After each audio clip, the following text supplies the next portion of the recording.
नमस्कार दोस्तों। आज हम बात करने वाले हैं the mystery of the Titanic. Date थी 14 अप्रैल 1912 की रात की। एक सोची समझी हुई बात घट गई।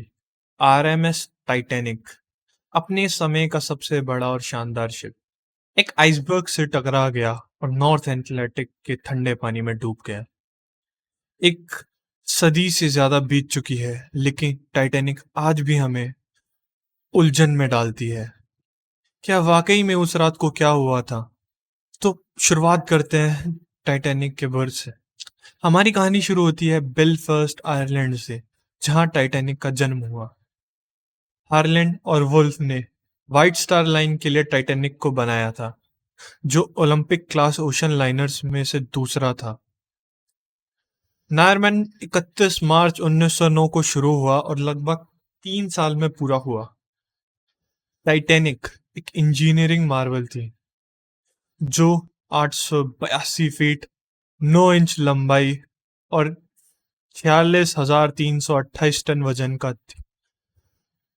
इसे उस समय का लेटेस्ट टेक्नोलॉजी से बनाया गया था, जिसमें 16 वाटर लाइट कंपार्टमेंट, जमीनें remotely activated water tight doors लगे थे। शिप एक तैरा महल थी। फर्स्ट क्लास एकोमोडेशंस अपनी शानदार ताश के लिए प्रस्तावित थी, जो ग्रैंड स्टेयर के शानदार डाइनिंग रूम्स और शानदार सूट्स के साथ थी। इंटीरियर्स को उस समय के सबसे अच्छे होटल्स की तरह डिजाइन किया गया था, जिसमें रिच वुड प्लानिंग और फर्निशिंग और फाइन डिटेल्स थी, जो सबसे अमीर यात्रियों को मोहित करते थे। टाइटैनिक के निर्माता का खर्चा लगभग $7.5 मिलियन था, जो उस समय के लिए एक बहुत बड़ी रकम थी। 10 अप्रैल 1912 को टाइटैनिक ने साउथ इंग्लैंड से अपनी पहली यात्रा पर निकल पड़ा।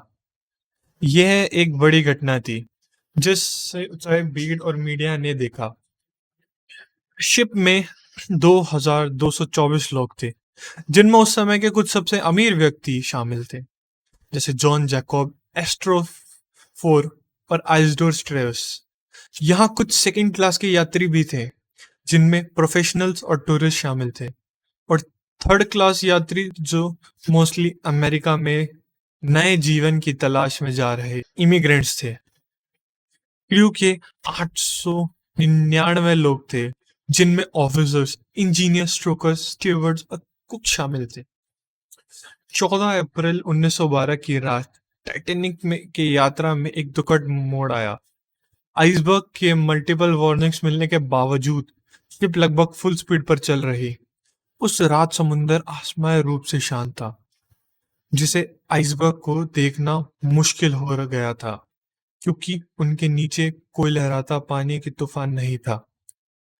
11:40 पर लुकआउट फ्रेडरिक फ्लीट, जो क्रोज नेस्ट पर था, ने सीधे आके एक आइसबर्ग देखा। उसने वार्निंग बेल को 3 बार बजाया और ब्रिज को फोन किया। फर्स्ट ऑफिसर, जिनका नाम था विलियम मर्डॉच, जो उस समय जिम्मेदार थे, ने हार्ड स्टार्टबोर्ड और फुल रिवर्स का ऑर्डर दिया। टाइटैनिक मुड़ने लगी, लेकिन कोलिजन से बच ना पाई। शिप का स्टारबोर्ड साइड इन आइसबर्ग को रगड़ा, जिससे फुल प्लेट्स टूट गईं और पानी नीचे के कंपार्टमेंट्स में घुसने लगा। आइसबर्ग के नुकसान से पानी शिप के फॉरवर्ड कंपार्टमेंट्स में भरने लगा। टाइटैनिक का डिजाइन 4 कंपार्टमेंट्स तक फ्लडिंग का बर्दाश्त कर सकता था, लेकिन आइसबर्ग ने 5 कंपार्टमेंट्स को नुकसान पहुंचाया था। शिप डूबने वाली थी। जैसे जैसे ठंडा पानी अंदर घुसने लगा, यह स्पष्ट हो गया कि टाइटैनिक डूब रही है थी। कैप्टन एडवर्ड स्मिथ को लगभग मिडनाइट में स्थिति की गंभीरता के बारे में सूचित किया गया, और उन्होंने लाइफ बोट्स को अनकवर करने का यात्रियों को जगाने का ऑर्डर दिया। टाइटैनिक में सिर्फ 20 लाइफ बोट्स थी।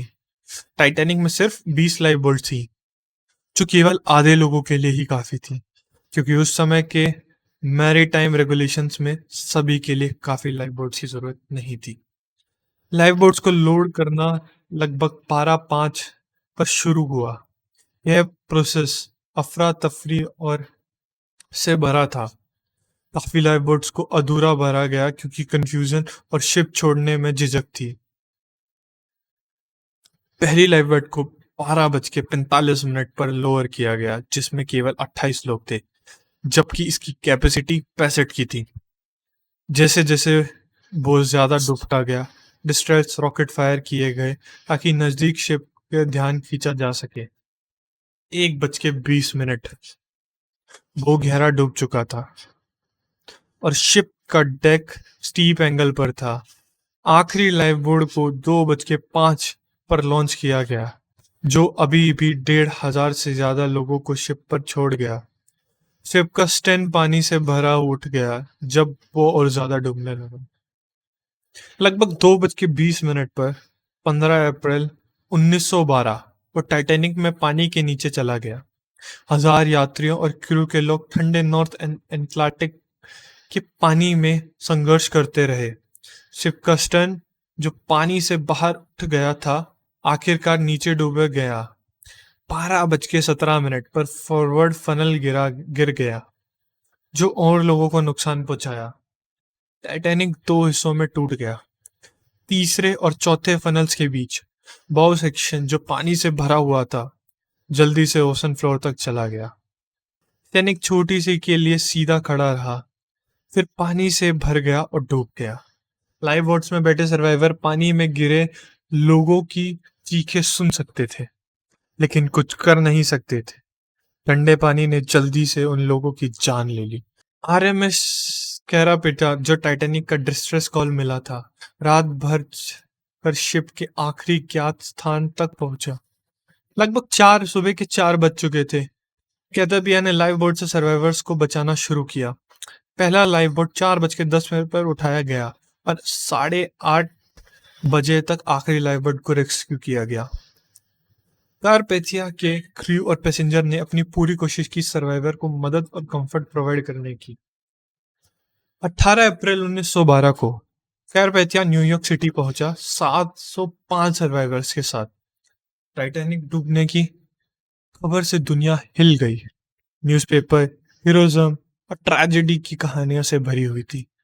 इस डिजास्टर ने एक व्यापक शोक और जवाब चाहे की मांग को जन्म दिया।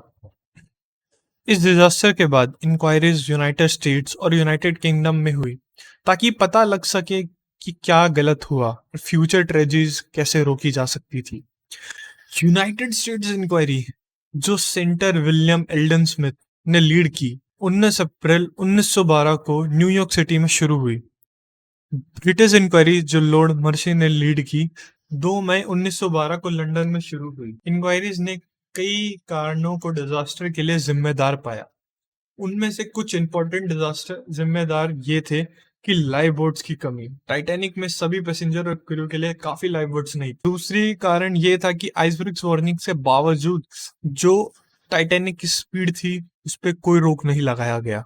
और तीसरी सबसे important, safety protocols, life boat drills और क्रू ट्रेनिंग, इमरजेंसी प्रोसीजर में कमी। यह थी टाइटैनिक डूबने के पीछे का रहस्य। आशा करते हैं आपको ये वीडियो बहुत अच्छी लगी होगी। मिलते हैं अगली वीडियो में। धन्यवाद।